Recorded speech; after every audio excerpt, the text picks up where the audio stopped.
Olá, eu sou um comprador compulsivo e não é a primeira vez que eu tenho vontade de comprar uma coisa que definitivamente não é necessária para mim. E a bola da vez é um console lançado em 4 de março dos anos 2000, lá no Japão.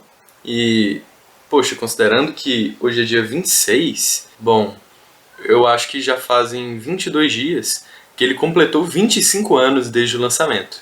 Então, assim, já dá pra chamar de vovô. Mas ele não é só um vovô comum. Ele é um vovô que vendeu 160 milhões de unidades.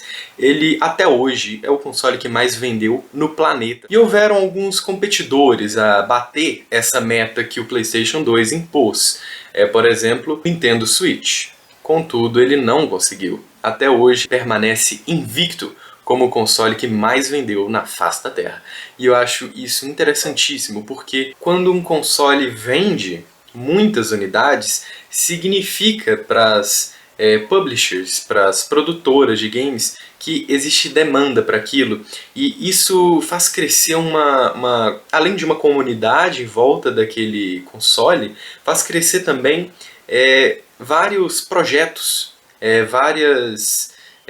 enfim, iniciativas. E assim, cria um ambiente muito favorável para o console ter uma marca registrada mesmo, um DNA próprio.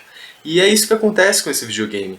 Ele tem essa característica, ele tem esse DNA. Se você olha o jogo dele, você sabe que é dele. Eu acho que isso é uma coisa que é muito especial. Mas esse vídeo não é sobre contar a história dele, esse vídeo é sobre contar a minha experiência de conseguir um exemplar desse que eu nunca tive contato na minha vida. Através de meios insalubres, como OLX e Marketplace do Facebook. Eu sei que você não vai estar acreditando em mim, mas lá não tem só golpe. Contudo, devemos antes falar de valores. E eu tenho aqui a minha colinha, aqui no notebook, da Uno, a mesma marca daquele carro da Fiat. E eu vou dar uma olhada aqui em quanto que ele custava na época que foi lançado nos Estados Unidos, para ter uma referência, porque eu não tenho nem ideia de conversão do iene japonês nos anos 2000, nem ideia. Eu vou pôr em dólar aqui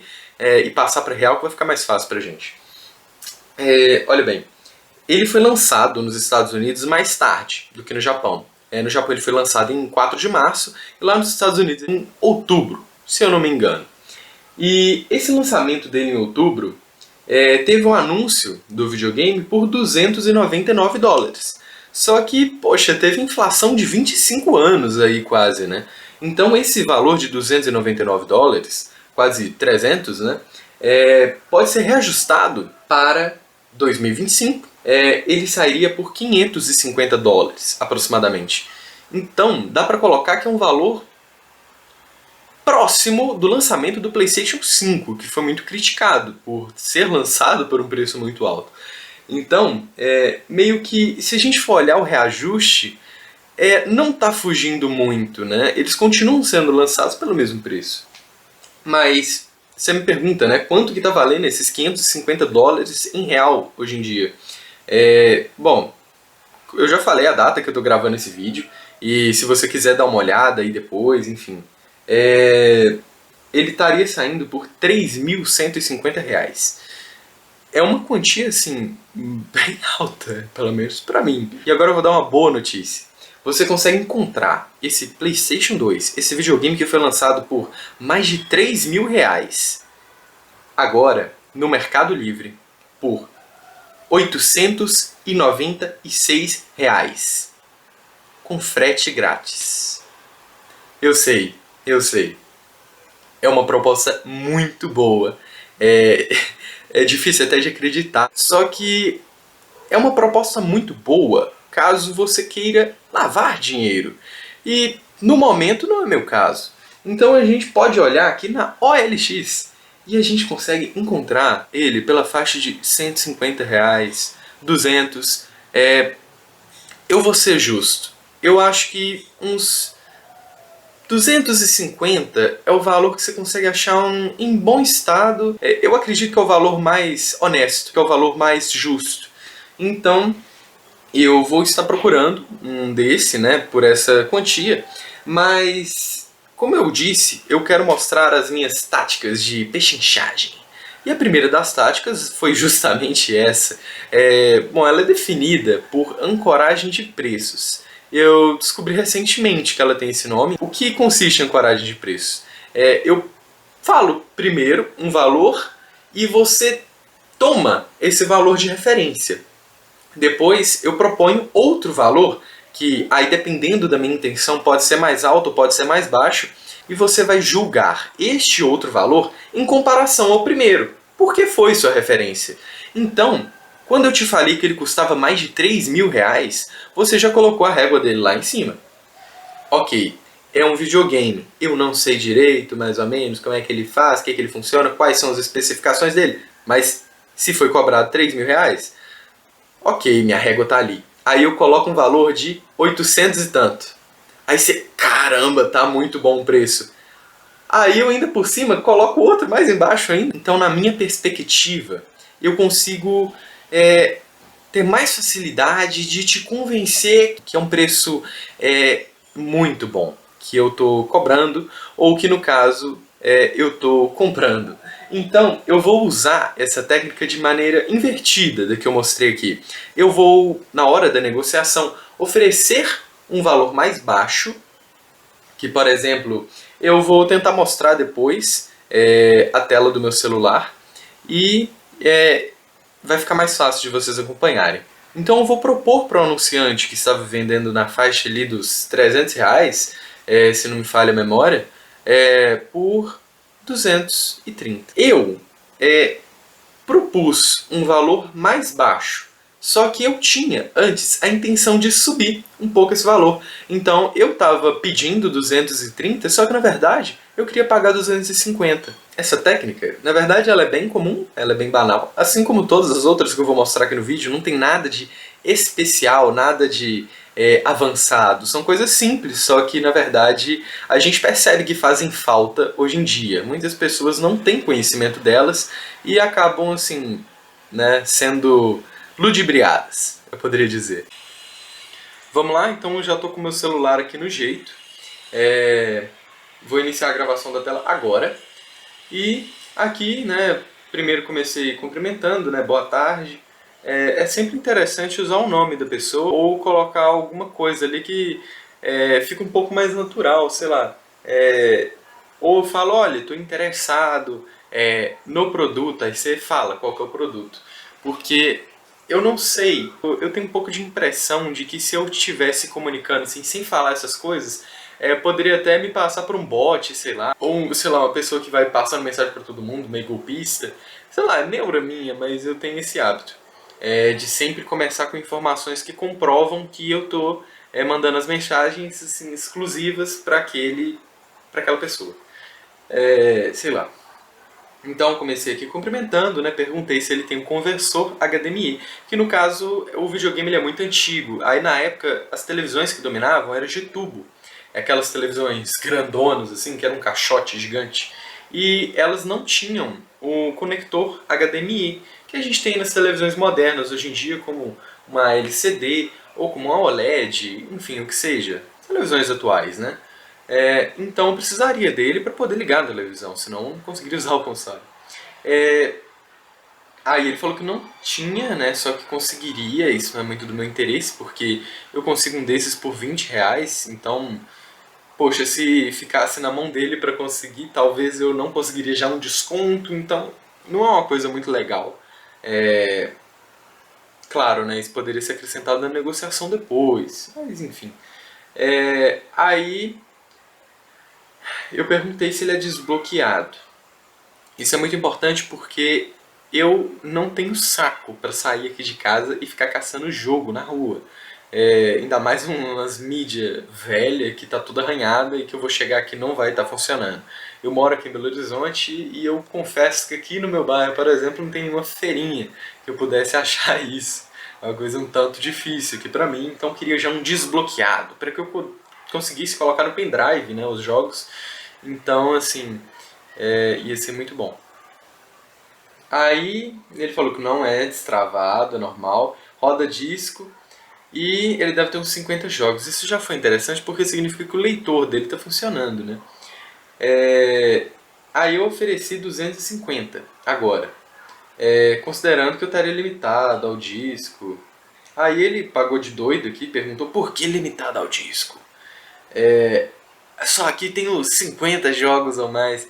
Eu duvido que 10 desses jogos funcionem. Porque assim, a mídia de PS2 ela arranha muito fácil, né? O DVD ele arranha muito fácil. Mas, bom, ignorando isso, né? Tentei explicar para ele por que eu ficaria limitado. Mas enfim. Aí eu falei que eu só coloco o pendrive. Ele me passou o número dele, que bom que já está censurado aqui, não preciso mostrar nada. Ele querendo me mandar um vídeo. Eu não gosto muito de sair da conversa do OLX, mas, enfim, só em casos especiais, sabe? Que, sei lá, precisa acordar um Uber, eu devo mostrar isso daqui a pouco. Mas aí ele falou aqui, ó, eu vi nas fotos, são muito giros, blá blá blá, que eu não queria mesmo conversar com ele no WhatsApp. Então, aí eu tentei explicar aqui pra ele que o frete é grátis pra mim.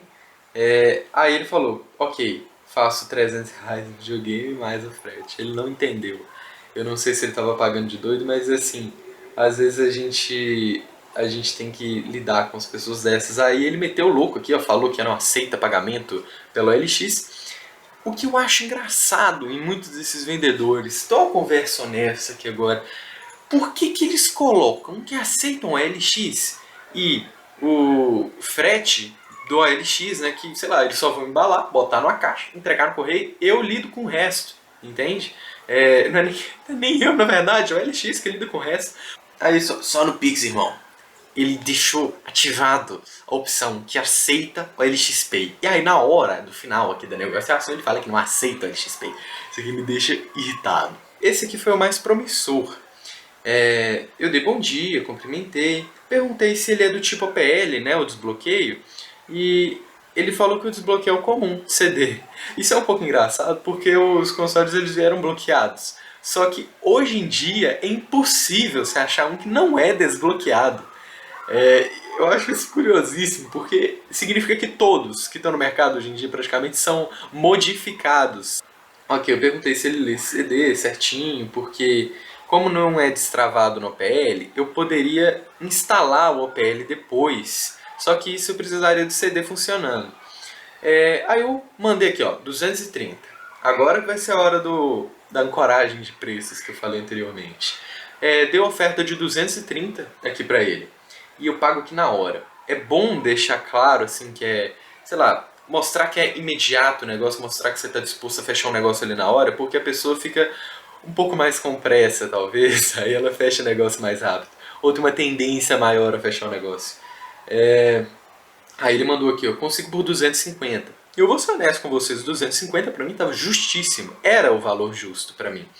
Só que daí eu já teria que ter gasto com o adaptador para poder colocar aqui na televisão, porque ele é um videogame antigo e na época as televisões eram de tubo, então o cabo que usa é diferente.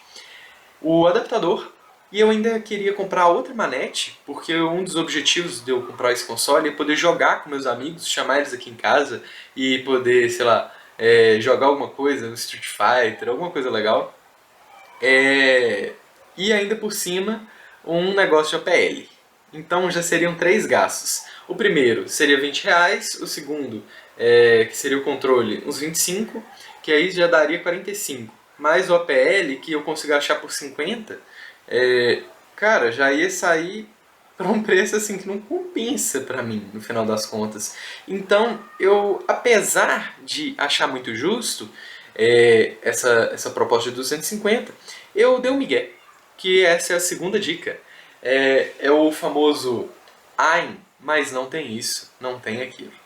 Sim, esse é o nome que eu dei para essa dica, porque eu não conheço, sei lá, um ancoragem de preços, sei lá, um nome profissional para ela. E é só um miguezinho que eu dou aqui, pra quem não sabe o que é migué, é tipo um... Pô, difícil explicar, né? Mas sei lá, você dá uma desculpinha, assim, fala, pô, tá, você tá querendo esse preço, legal, mas pô, velho, não tem isso, não tem aquilo, vou ter que comprar tal coisa, você não consegue abaixar o preço aí pra mim, não? É a famosa choradinha também. Então, aí, aqui, ó, eu poderia ter subido para 250 depois, né? Que faria mais sentido com a técnica de ancoragem, porque eu desceria meu preço para depois subir um pouquinho, para ele achar um pouquinho mais justo. Só que aqui eu não quis subir, eu falei, pô, velho, eu não posso subir porque, cara, eu vou ter que comprar isso, vou ter que comprar aquilo, faz um preço mais baixo para mim. E no caso, não deu muito certo, ele não quis fazer o preço, e tudo bem. A terceira dica, posso falar aqui também, não sei se é um dos melhores exemplos, mas o negócio é sempre ser muito educado. Só que aí que tá uma pegadinha. A gente tem que ser educado, mas não pode ser Zé Buceta também. O famoso ZB. A gente tem que ser educado, mas não pode abaixar nossa cabeça, porque senão o outro vai tomar, enfim, oportunidade, vai tomar vantagem para cima da gente. Então, o negócio é tratar bem a outra pessoa que a gente está conversando, sem expor, sem a gente se vender como vulnerável, um negociante vulnerável ali para a situação, porque senão a pessoa vai querer crescer para cima da gente e, poxa, não é isso que é o objetivo, né? E por que que a gente precisa ser tão educado, tão paciente conversando com outra pessoa? Porque a gente precisa manter as portas abertas.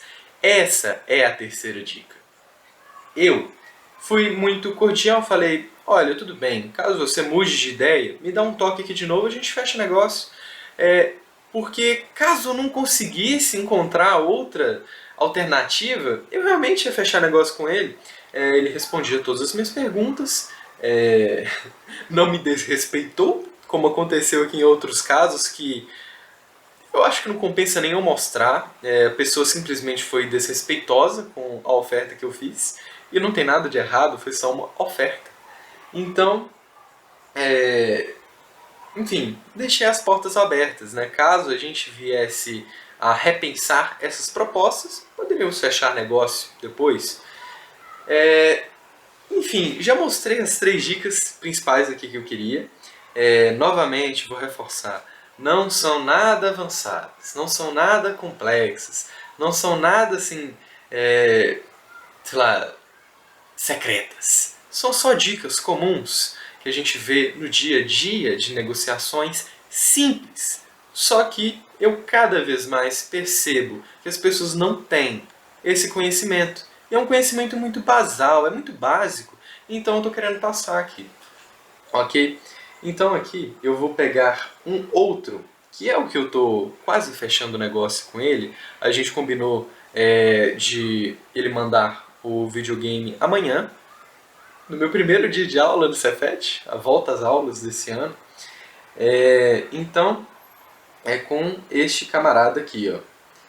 Já começou a conversa lá embaixo, mas olha, dei bom dia, falei que eu tenho interesse no console. E eu perguntei já direto se ele faz o LXPay. Porque como eu mostrei no primeiro exemplo aqui, o camarada deixou para avisar que não faz a entrega e não faz o pagamento pela OLX no final da conversa. Então eu queria só, sei lá, perguntar se ele faz antes, porque dependendo ali, aí a gente nem continuava a conversa já de uma vez, né? Se eu visse que ele não faz e eu não conseguisse ter um preço amigável, enfim, já terminava ali de uma vez, já resolvia. E ele, aqui no caso, foi um desses. Ele deixou ativo, só que ele falou que não fazia. Não sei por que os vendedores fazem isso, acho que eles não sabem do que se trata. E por isso eu até tentei explicar aqui, ó. Entendo, só quero deixar claro que você não pagaria nada pela postagem.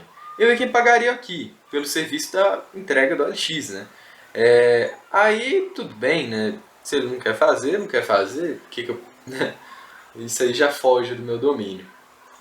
Mas aí, a gente começou a conversar, porque esse daqui tava já interessante. Olha bem, ele já vinha com memory card, que eu poderia baixar o APL. Eu não me recordo aqui se ele já vem baixado com PL, na verdade. Era importante eu pôr isso aqui pro vídeo.